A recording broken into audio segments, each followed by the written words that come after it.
My dear friends, if you are over 60 years old and living in the United States, and you're feeling confused, anxious, or even overwhelmed by what you've been hearing about the 2025 government shutdown, please take a deep breath and stay with me for a few minutes.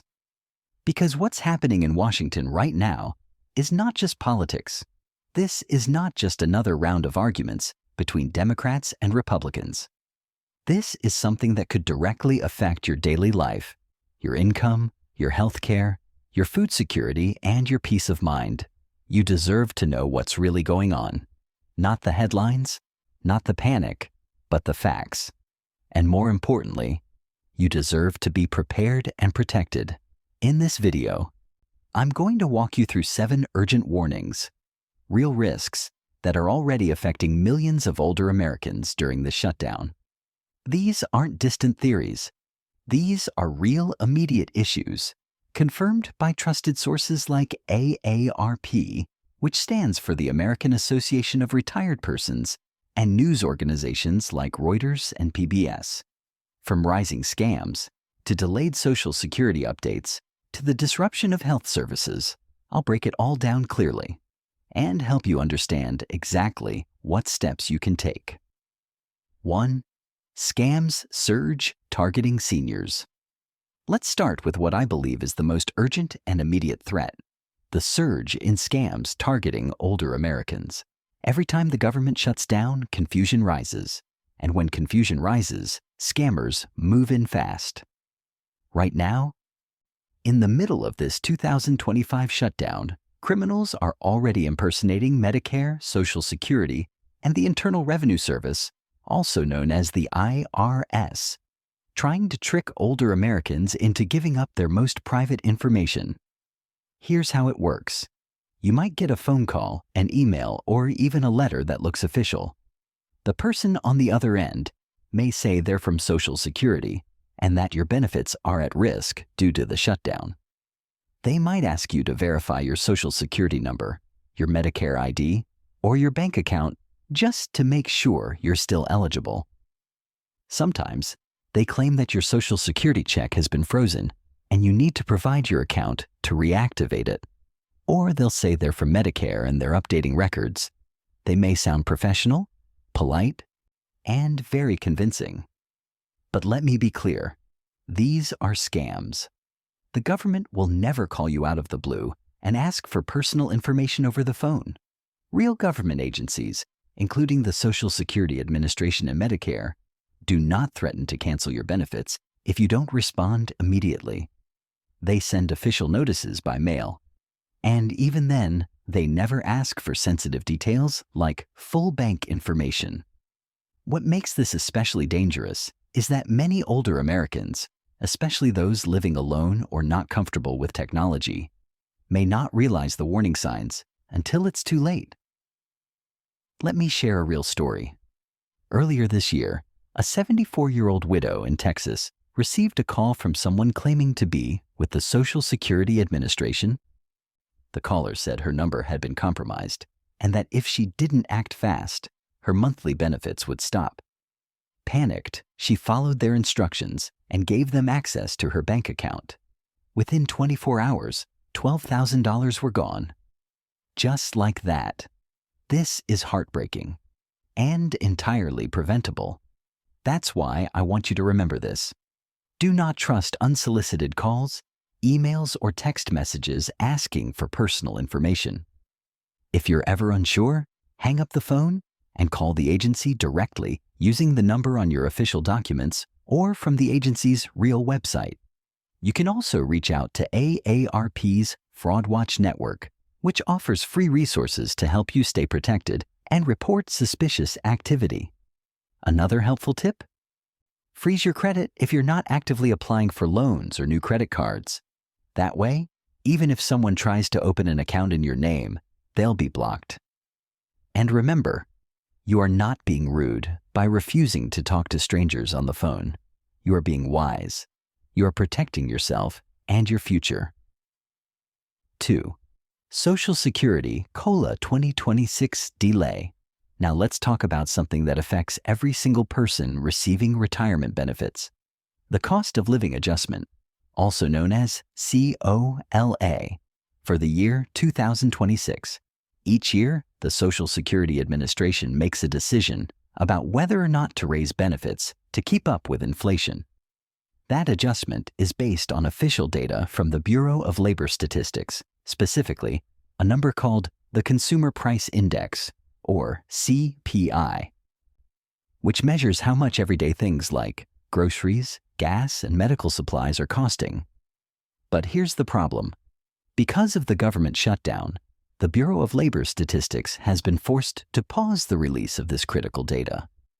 That means the Social Security Administration may not have the information it needs, at least not on time, to calculate how much your benefits should increase next year. And that leaves 74 million Americans in limbo, uncertain about how much income they'll be getting just a few months from now. For seniors living on fixed incomes, this kind of uncertainty is more than just frustrating. It's dangerous. If you don't know how much you'll receive each month, starting in January of next year, how can you plan for housing costs? How can you budget for your medications, groceries, or transportation? This delay in the COLA announcement is especially stressful for those already struggling to make ends meet. And unfortunately, there is no clear timeline for when this data will be released if the shutdown continues. According to a recent update from Reuters and a policy brief from the American Association of Retired Persons, both organizations confirm that unless the Bureau of Labor Statistics resumes operations soon, the calculation of next year's Social Security increases could be postponed or even miscalculated. Now, let me be clear. Your current Social Security payments will not stop during the shutdown. But what you may lose, at least temporarily, is clarity, the ability to prepare, the peace of mind that comes from knowing where you stand financially. This is why it's so important to stay informed. If you can, check AARP's official website regularly. They are one of the most trusted sources when it comes to real-time updates on Social Security.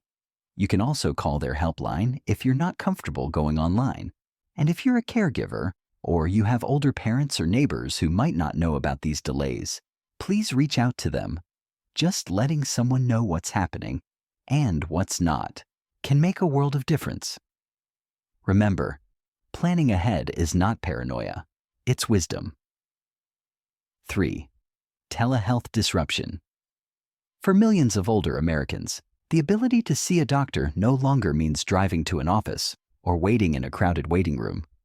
It means picking up a phone or opening a laptop and connecting from home.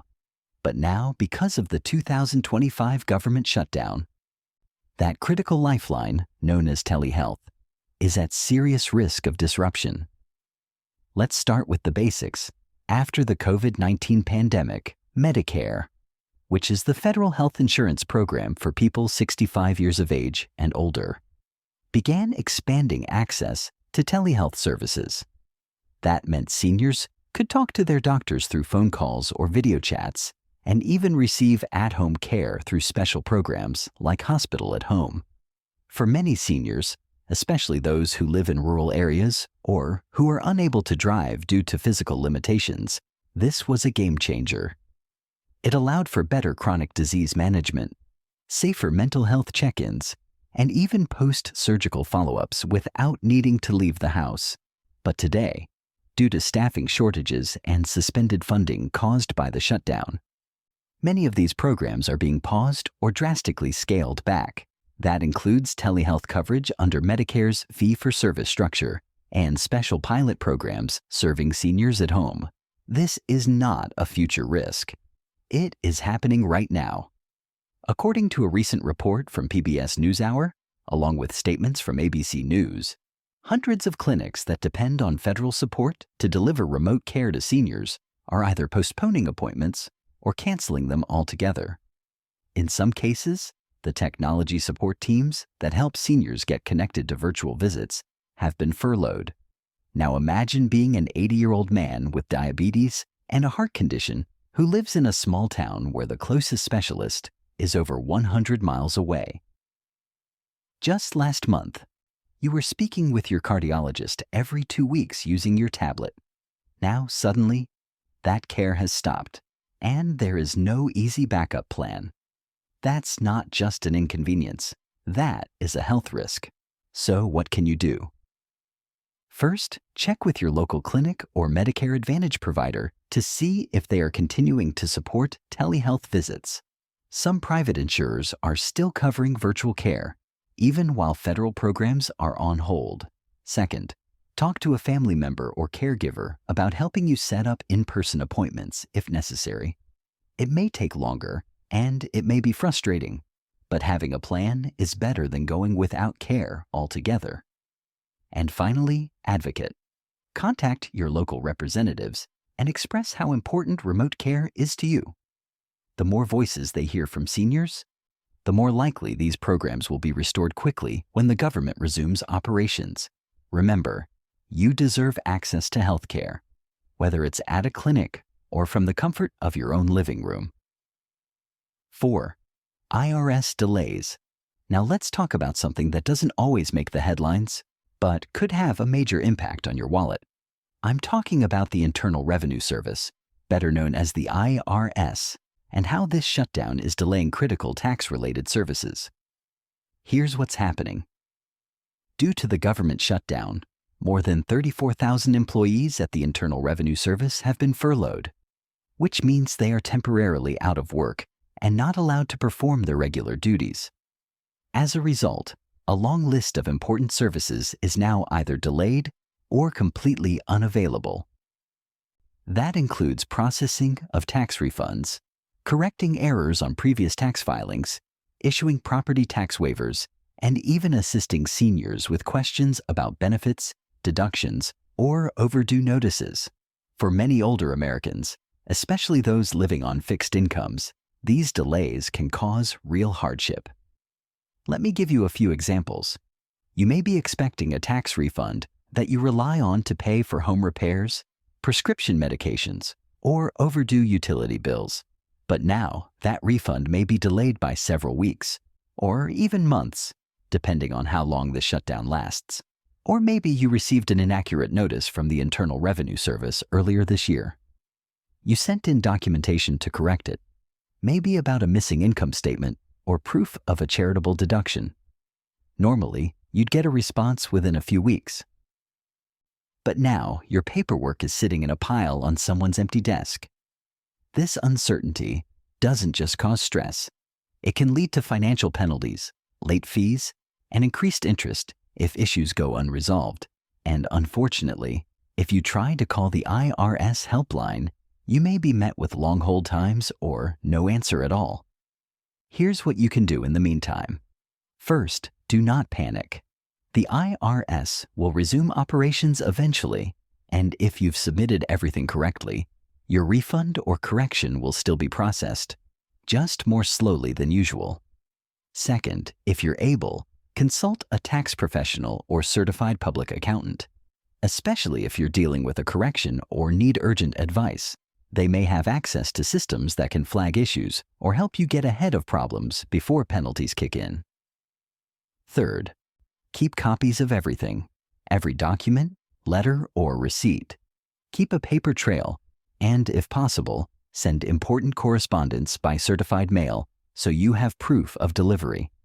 And finally, communicate. If the tax delay is affecting your ability to pay rent, mortgage, or medical expenses, speak with your landlord, your utility company, or your healthcare provider. Many are willing to work with you if they understand the reason for the delay is federal, not personal. Remember, this shutdown may be temporary, but your well-being is not. Protect your finances now so you're not left scrambling later. 5. Medicare and Medicaid support service delays. We've talked about healthcare access.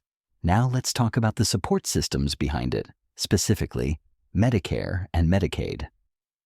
During a government shutdown, many people assume that as long as their benefits keep arriving, everything is fine. But that's not the full picture.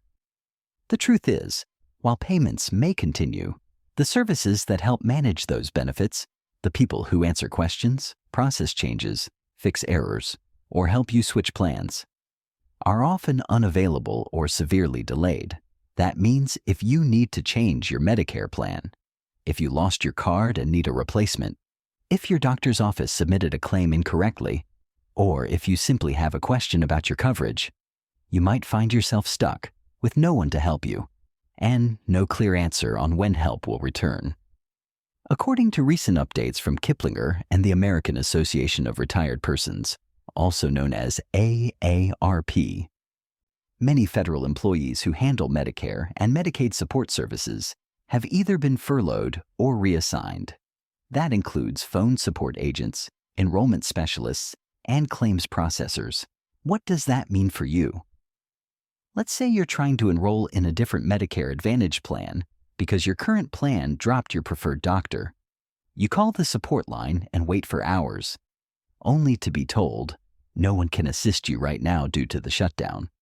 Or perhaps you were recently hospitalized and are disputing a billing error that's costing you hundreds of dollars. You mailed in all the necessary documents, but weeks go by and you hear nothing. For many seniors, these delays are not just annoying, they are life-altering. Health insurance is complicated enough as it is. Add layers of confusion and silence, and suddenly you're facing missed deadlines, denied care, or out-of-pocket expenses you didn't expect. So what can you do while federal support is down? First, try to use online tools when possible. Medicare.gov has a helpful portal where you can review your coverage, compare plans, and download documents. If you're not comfortable online, ask a family member, caregiver, or neighbor to help. Second, reach out to local resources.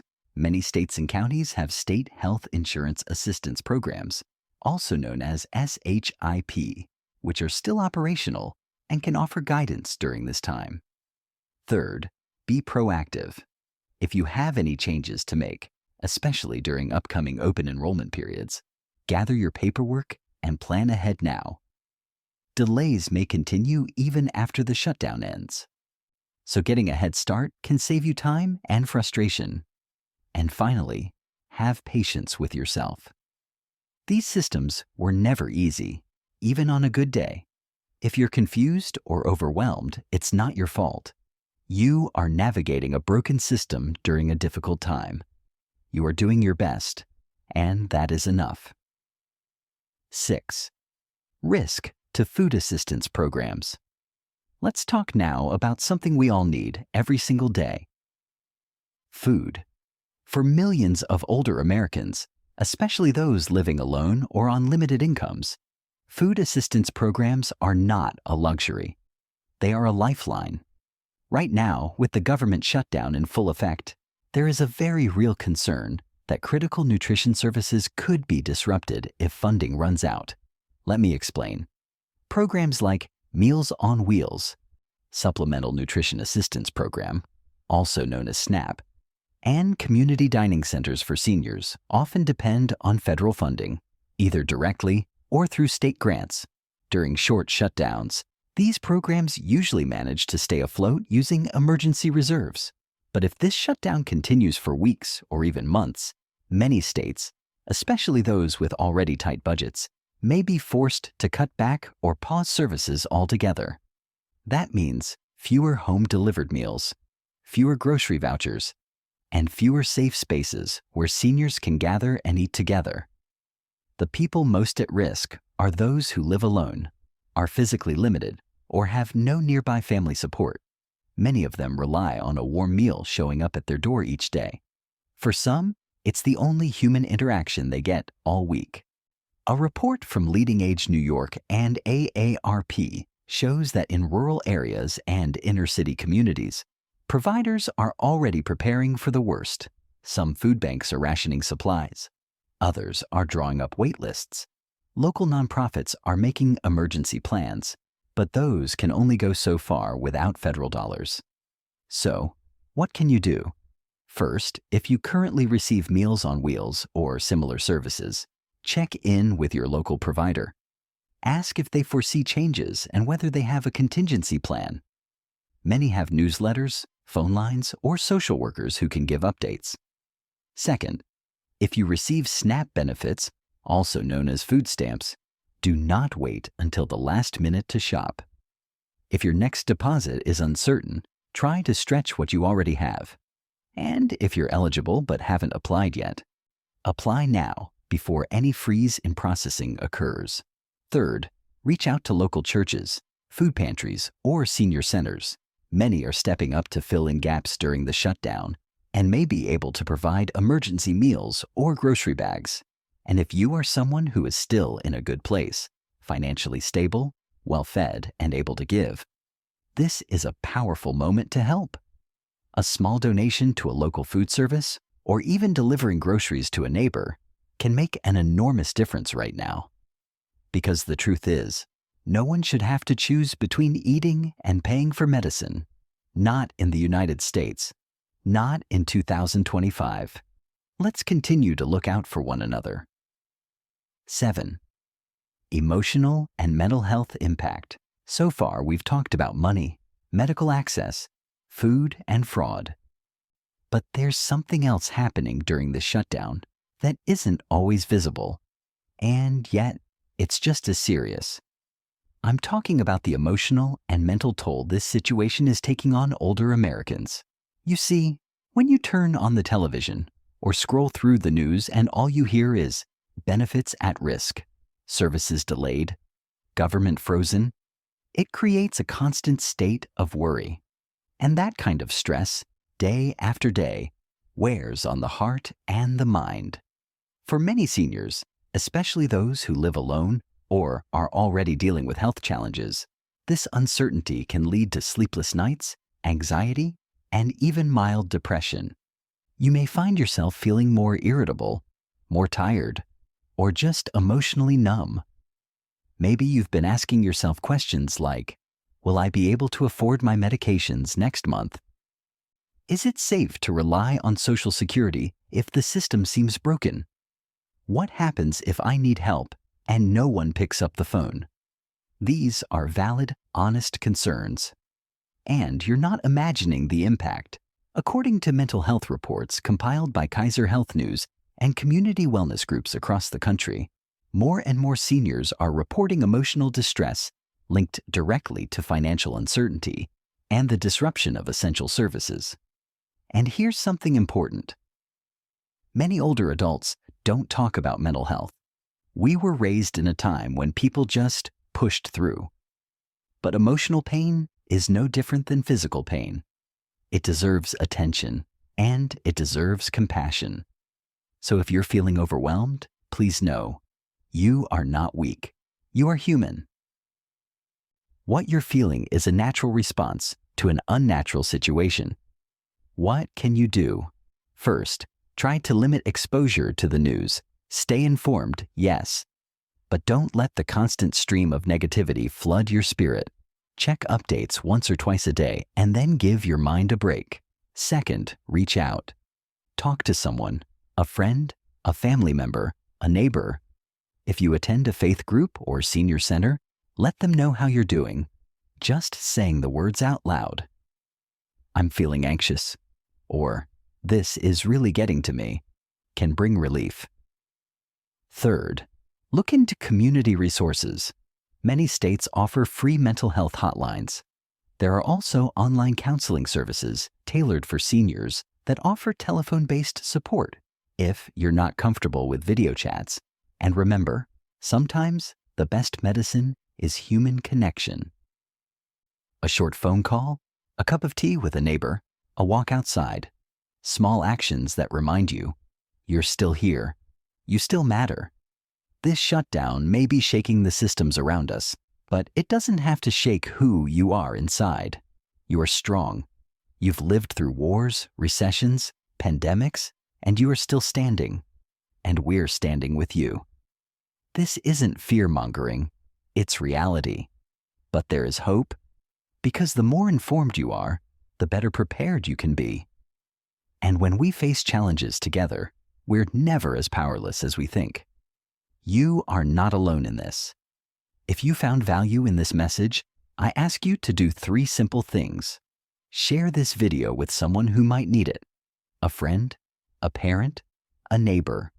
Subscribe to this channel, Wise Elders Insight, for honest, compassionate updates that matter to you.